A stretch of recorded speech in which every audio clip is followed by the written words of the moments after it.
And now we have another fantastic speaker, Leah Chang, who has actually spoken at TLDC a few times. I know that Leah was in our women's event that took place in March earlier this year. And I have definitely seen Leah present in the past. I think it was for maybe last year's AIDC or maybe the year before, because Leah had an incredible project that she was able to demo for us, a website that I remember just being blown away at how well it was done. So I am happy now to introduce you to Leah Chang. Leah has been a professional educator since 2003 when she started as a French immersion teacher. Her professional experience includes working with nonprofit and corporate organizations, developing online and classroom learning. She has been a successful consultant since 2015 and founded Leah Chang Learning Incorporated in 2019 and is the lead instructional designer and learning technologist. Leah has developed curriculum for many sectors on complex topics. She's adept at distilling large concepts into digestible learning opportunities, supporting change and digital adoption. Leah is proud to have assembled a roster of extremely talented course designers and collaborators who consistently deliver high-quality learning experiences to all of Leah Chang Learning's clients. So everybody, will please help me welcome Leah for this session. My accessible SCORM isn't working in my LMS. Leah, I'm going to be just in the background. I'll hide myself from the screen and just let me know if you need me. Sounds great. Thank you, Louis. I just want to make sure, can everyone hear me? Can everyone see my screen, or are they able to test their audio or whatever you need? The captions are on, so that's great. I'm seeing some emojis. Thank you so much. Well, first of all, I'm very honored to be here. I want to just share that I'm calling in today from Salt Spring Island, British Columbia, which is a small island in the Coast Salish Sea. And I'm on the unceded territory of the Hunkamin people, which is part of the Coast Salish lands. I'd invite you to share anything you'd like to in terms of where you're calling in from. So I'm in Canada, obviously. Just want to give a shout out to any other Canadians here. Bonjour, bienvenue. Yeah, I just love this community. I want to also say thank you to all of the organizers, to Louis for the huge energy behind these great events. Thank you, TLDC.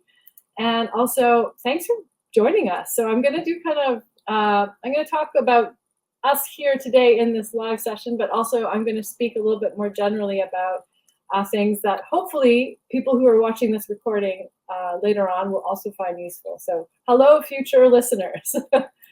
And I just also want to say that I have a couple really key team members joining us today. I want to give a really special thank you to Raquel Montes, Celia Johnston, Nicolette Young. These are some core members and core colleagues in the learning experience design, instructional design, and learning technology spaces. And I get the pleasure of working with them every day. And I've learned so much from our projects together. This is definitely a collective effort, and I would like to invite you to also be part of this session today. We're going to do some crowdsourcing. We're going to have some sharing, so please feel free to do that. I'm going to start with my company or my team's accessibility statement. So just to give you some context of who we are, what we do, you can see some pictures here of us working with our clients at accessibility conferences, supported employment conferences, inclusion, diversity, equity, especially in the nonprofit space that supports people with disability and people with disability of all sorts, neurodiversity, mobility issues, you name it. So as learning experience professionals, I really want to embrace what is the philosophy behind all of this. So our accessibility statement is we remove barriers to online learning. And what that means for us is we want to optimize the experience for all of the learners. So I want to sort of carry that thought with us today as we go through one of my favorite topics. And we're going to talk a little bit about universal design. I won't have time to get into a ton of detail. So before I even jump in, I just want to say, reach out, ask us questions, keep the conversation going, and don't forget you're not alone in this work. It's constantly changing and growing, and we have to continue supporting each other as we keep moving with the latest changes. So here's what we're going to do today. There's some stuff that I can't do. I'm sorry. I will not be speaking specifically about LMSs and which one is the best and what checklists you can use. I will, however, share as much as I can about all the different SaaS products, vendors, client projects that we have worked on as a team and what we've learned from that. So it's really important to me that I put that out there right now. We're going to talk about a very specific problem today, because that's what we do as instructional designers. We solve problems. And the problem that we're going to solve is, how do we take something that's accessible, that we know is amazing, it's kick-ass, we've designed a great learning experience in whatever third-party or LMS tool, but something is wrong technically when we go to deliver or publish it. I'm going to talk about a few frameworks that we can all remember. So I'm hoping everyone is very familiar with the ADDIE framework, and we'll talk a bit about the I in ADDIE. We'll also talk about the R in CORE, which is part of our universal design principles. And I'm going to give you 3 tips, but I'll probably throw in a whole bunch more. I would love for everyone else to help with more tips too. So before we begin, quick disclaimer, I'm so sorry, but I will not speak about specific LMSs. I might give some examples. I love all systems. They're all great. They're also all awful. And I say that with a little bit of facetiousness, because systems are systems. They are not humans.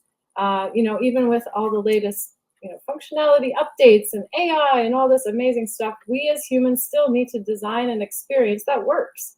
And so we'll talk about that today.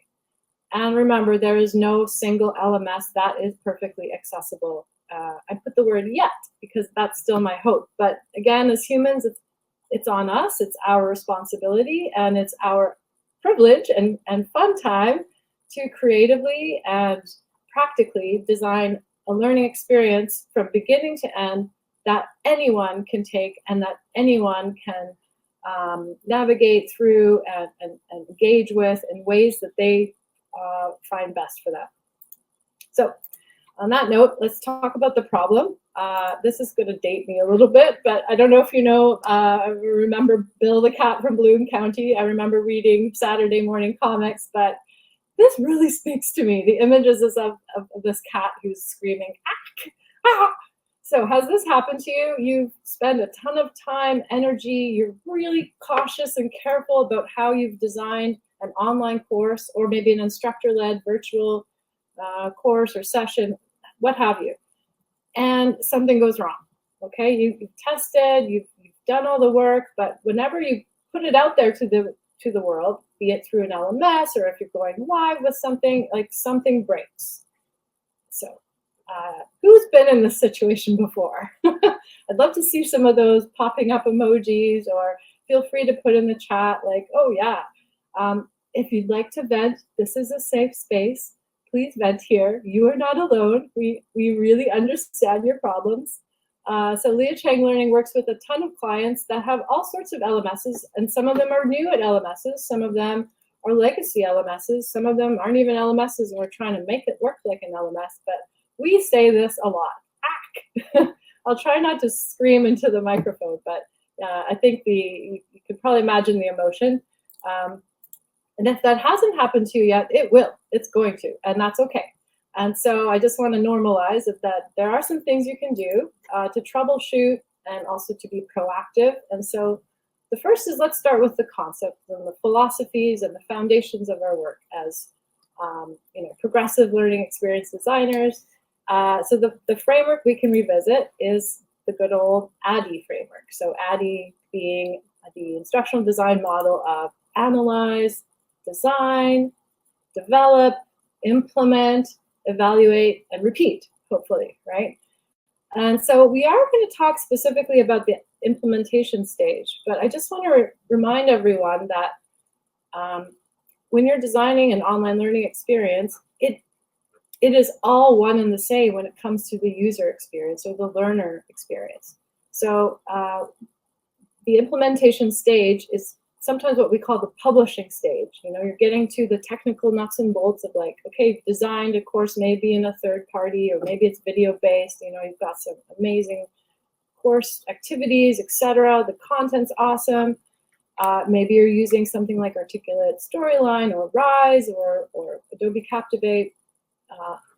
That you've done a lot of work, and then this is sometimes where things break down, often because we pass those products on to other people. So what we do on our team is we actually embrace the whole ADDIE cycle together, and we consider this part of instructional design as well. We don't just hand it off to a technical person or a supporting person or even to the client on their own.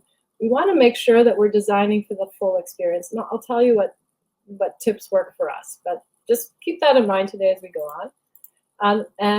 Here's an example. I just want to share and give some context before I attempt to show some examples. But we often work with people with disability to test the experience, not just the course content and you know, hey, does this activity work or this interaction, but hey, can you register in this course?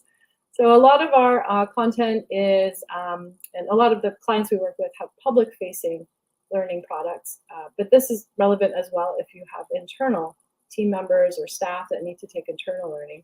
But in this example, I just want to give you some context. You're going to hear some screen readers trying to read out an experience that one of our users of assistive technology, his name's Scott.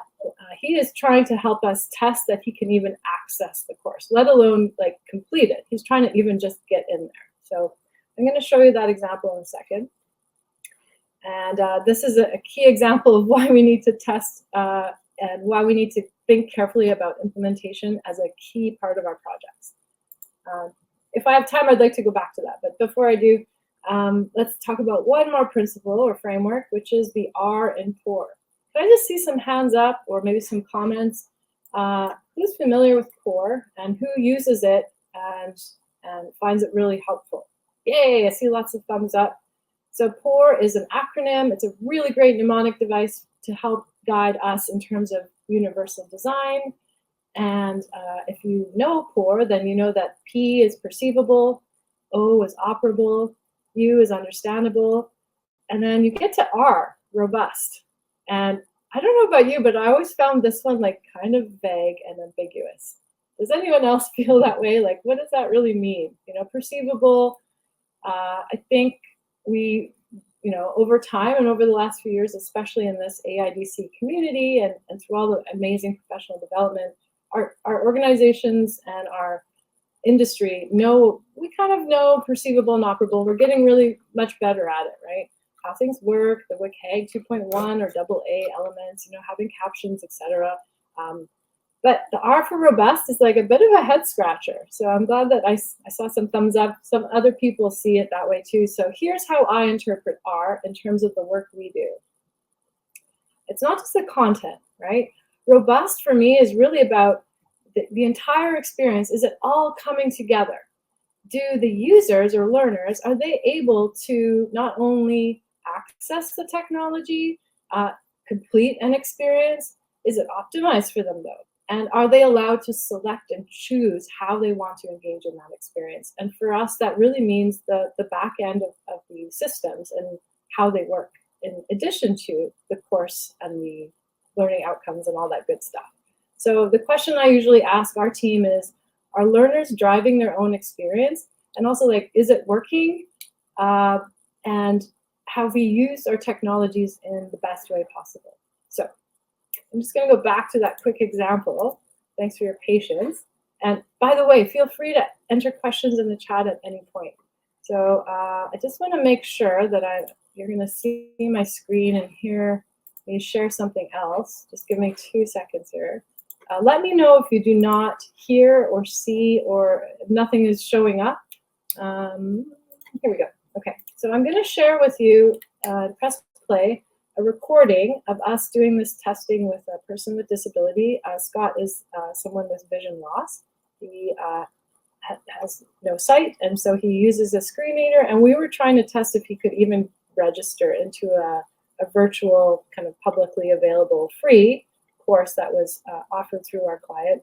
I can tell you that this is, the LMS in question was CoAssemble. And, you know, again, with any system, they may say that they're 2.1 or they're WCAG, you know, compliant, but at the end of the day, like, it's how you use it, right? So I'm gonna hit play, but please let me know in the chat if you're not hearing or seeing anything. Cool. Address suggestion, Scott Aaron, 1 of 2. Yeah, that works for me. Sign up for Assemble vertical bar, complete your profile dash Microsoft Edge, main region, last name edit required, Aaron, type of text, virtual. So it filled it. At least it said it did. So create a password edit required, invalid entry, type of text. Now don't worry, you guys won't get to know my password on here because it'll asterisk it out as I type it. Start. Okay, I'm gonna just play a different section here. So get to here. Virtual link, start course now. And let's see what happens if we actually start the course. Enter. Redirecting you to https://click.pst. Autofill this box expand. Okay, I'm not going to play the whole thing. I'll go back to my slides. But what you were, if it worked for you, and if you caught it, I'll just describe it quickly. So what we did is we had a testing session with a person with disability to see if this person could, you know, register for the course, create an account, log into an LMS. It was free, so there's no money attached to it. However, if you could hear the screen reader that Scott was using, I heard all this like redirect, HTTP. Obviously not a great experience. And guess what? In the end, he couldn't get into the course, let alone test if the course worked for him. So that's never good, right? Has this happened to anybody before? Like people who use assistive technology don't even make it into the course experience. Yeah. Oh, I'm so sorry to hear that, and also see that a lot of people are in that same boat. Yeah, we want to avoid that. So let me go back to my slides here. And all right, so let's talk about 3 tips to avoid this. So again, we're keeping a couple of things in mind. All right, the first thing is make sure that self-registration, enrollment, or any way that you're hoping learners can get into the course experience, make sure that works. And so that can be pretty complex if, for example, you have a public-facing opportunity or learning product and it's open to the public. I'm going to assume that you're talking about it and linking to or from it from your website. That's where you need to begin the testing, right? So I'd like to see in the chat or maybe answer some questions about this. But if we can go back to our frameworks, what we need to make sure of is that our testing and our design, so the whole ADDIE cycle and all 4 of the POUR or universal design principles are already in place at this point. It's very much too late and very cumbersome to go backwards at this point. So hopefully you've avoided this from the beginning by thinking about these steps, like how is the learner going to register? Are we offering them choice? I really like how Andrea, you just posted a couple of minutes ago, choice and personalized learning. Yeah, so just like we're doing that in our courses or in the learning experience design itself, you know, we want to give multimodal ways of people to engage with the content. Allow them multimodal ways to register or access the course. So let's just brainstorm a couple things. What could that mean? Well, a workaround is send them an email with the link. Make it easy for them, right? Another option is, you know, don't have them register at all. Maybe you can manually approve them from the back end, right? At the very least, if they are, you know, navigating through a website, make sure your website is accessible and the LMS is accessible. And the only way to do that is to work with your vendor. If you implemented your system, and there are so many out there, I'm not going to name all of them, whether it's a vendor system, whether it's open source, most of them say that they are accessible and can be. But again, it's about how you've set things up. And the only way to know that is to test. So that's our first tip. I'm just curious if anyone else has anything to add here, or if you want to ask some questions, go for it. I don't know if there's any questions yet coming in, but feel free. Okay. I'm going to give you tip number 2 at this stage. So tip number 2 is test your content and do targeted testing twice.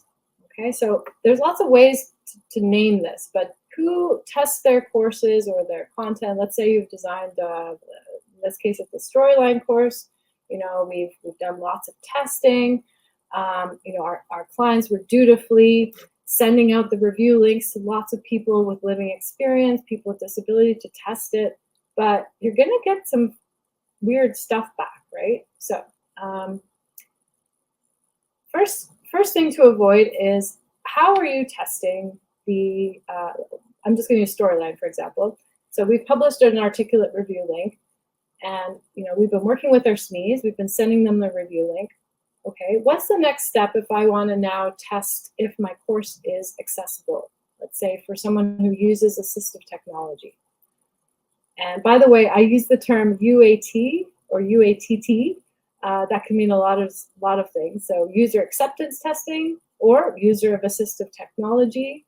And so we have 2 rounds of UATT on our team. And the first round is after you've done all the content and worked with the SMEs and edited and shared and all the images are great and alt text, awesome. The next step is you're going to have to publish it into a test LMS to test that the course is indeed accessible, but without going through your third-party authoring system. So I know that sounded kind of complicated, so let me explain. Here's the story.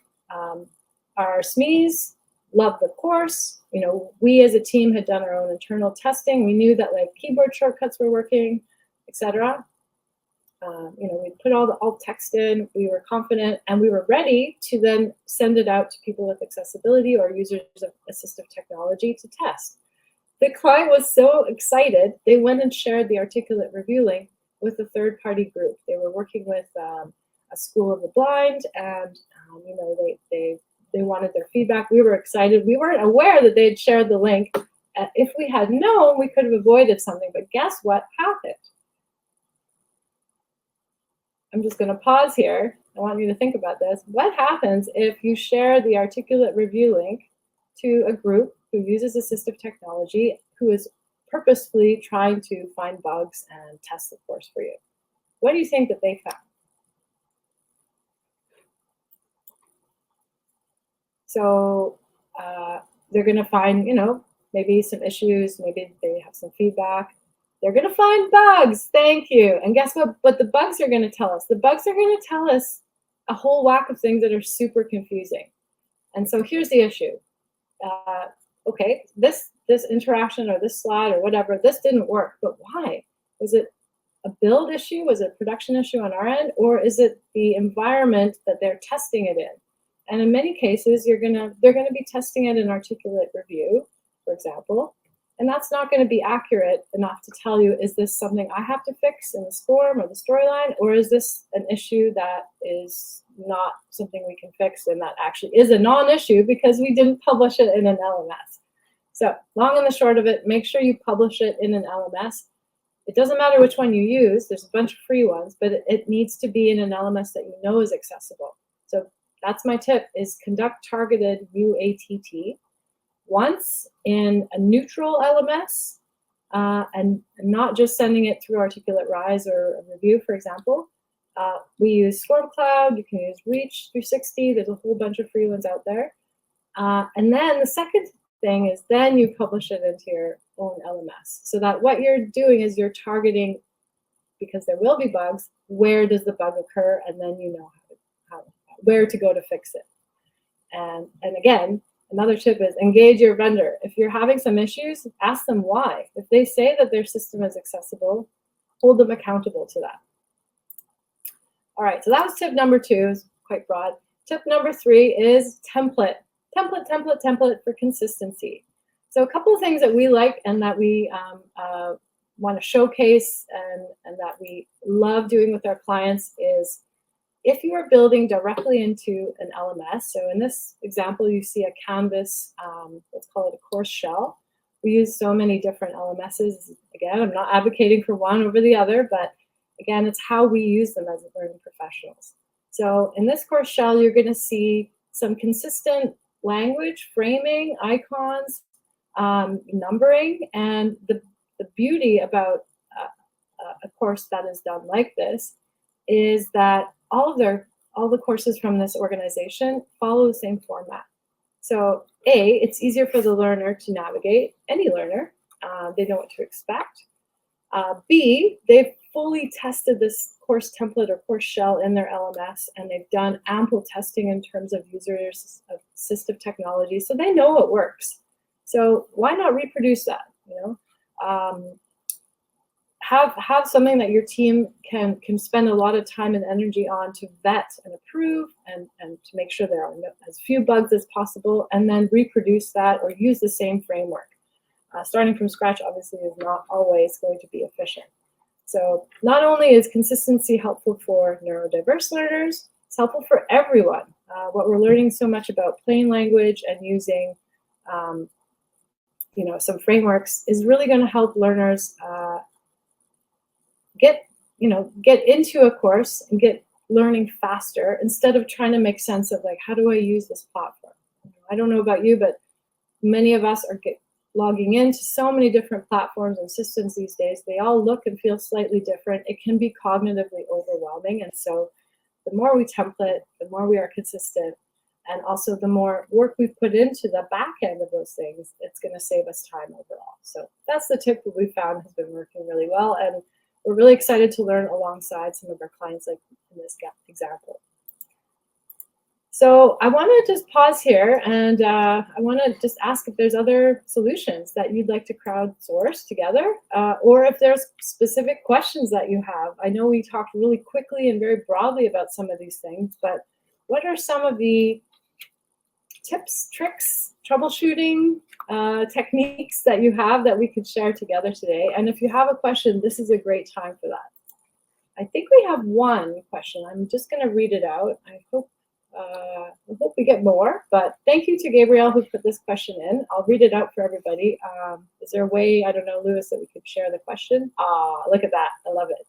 If you tested in one LMS and actually published the course to a different LMS, will it still work the same? Will different bugs, I'm just going to scroll down here, will different bugs show up because the course is in a different LMS? Great question, Gabrielle. I'm going to say probably yes. And the beauty of that is that you will be testing it in a robust way, and there is always going to be some bugs. And I guess in short, I think that's really smart to think about testing it in two LMSs. Again, when you're testing something, you want to know what you're testing for, right? And you want to reduce the amount of variables, right? You want to narrow down your focus as much as possible so that you know what is the technology I need, or what's the solution for me to fix this one issue. For example, in tech sort of bugs and tickets, in tech bugs and tickets, one thing that we often have trouble doing is like, okay, our learners said that this error was happening. How do we reproduce it? So we need to go in as a learner, we might have to reproduce, and sometimes we can't, but sometimes you'll find that working in two different LMSs actually helps you see things from their perspective. Another tip is not just LMSs, but it could be browsers, right? Ask them as well, like, what browser did you use? Are you on a mobile device or not? Again, the fewer variables you have when you're testing will allow you to focus more in terms of, like, what can I fix? What is the solution? And also maybe there are some things that you can't fix, and you can share that and explain it in advance to the users. For example, this experience is best in this or that. However, if you would like to experience this course in a different format or media, reach out to us. We can provide you with X or Y, different assets to help you, engage with the course in a different way. So, in short, always have backups. Sometimes we even share a PDF UA of a course if a user is really particularly having trouble getting through or even accessing a course experience. That was a very long-winded answer. I hope I helped a little bit. Feel free to chime in if I didn't take that in the right direction. Yeah, thank you for that, Gabrielle. Okay, we've had a few more questions come in. Oh, I got a heart. Awesome, thank you. Okay, maybe I'll just go to the next one. Claire has asked, what are your recommendations if an organization doesn't have funding for external testing? Yeah, that's great. It's pretty often the case. It's also a question of like, they wouldn't know who to reach out to. So the beauty today is that there are a ton of amazing groups and organizations and businesses out there that actually provide external testing, but you're right, it can be expensive there. So at the very least, internally, what we do is we try to reenact or we try to emulate a person with disability going through the course, and we try to get really specific. So internally on our team, we always test for keyboard shortcuts on a variety of platforms, on a variety of operating systems. That's something everyone should be doing anyway. So that's number one. The second thing is we have been building up our bank and our network of people with disability who we'd love to work with, who help us test our courses, and we bring them in internally to do that. You may not need to use them for every single course at every single stage of your development. Once you've started establishing a core team with some core skills, and maybe you've worked directly with some people with disability, as you could see in our video, like just seeing and hearing and experiencing what Scott was experiencing really opened our eyes to like, wow, okay, that's a horrible experience. What can we do to fix that? So this is where consulting groups like ours can come in handy. Basically, this is our entire business, which is we keep learning together with people with disability, and a lot of our clients ask us to help connect them with people with disabilities that can help test when it makes sense at key moments in the project, and then you can keep that within your own internal budget. So those are just some tips that have worked for us, Claire. Is there anyone else who has ideas to answer Claire's question? So again, there's lots of things you can do on your own team. There's lots of things you can emulate and test for, but it's so valuable to work with people with living experience, and we budget for that from the beginning of the project. So again, thinking of Addie, try to think about when and where we're going to use people with living experience in the project, and just hold funds aside for that from the beginning. Yeah, awesome question. I see one more.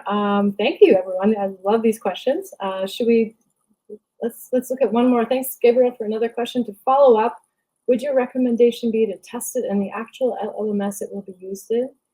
Yes, yes. So to go back to your question, we find it useful to test in a neutral environment and then test in your actual environment. I'm going to use the word environment as a very broad term for system or whatever. And I also want to point out that sometimes we are not always publishing SCORM or Tin Can or you name it. Sometimes we're publishing a course to HTML. So a couple examples I have are, try a system where you know that it would work in general, and that's why we recommended Reach 360 or we recommend the SCORM Cloud. And then you're going to be testing your LMS, and there's a couple things in that second test that you're actually looking for. Number one is whoever set up your LMS, it's probably a legacy one, I'm going to guess. Is anyone out there using legacy? Like someone else before your time set it up for you? The LMS itself could be accessible. Maybe you haven't updated it, or maybe you're not using those settings though.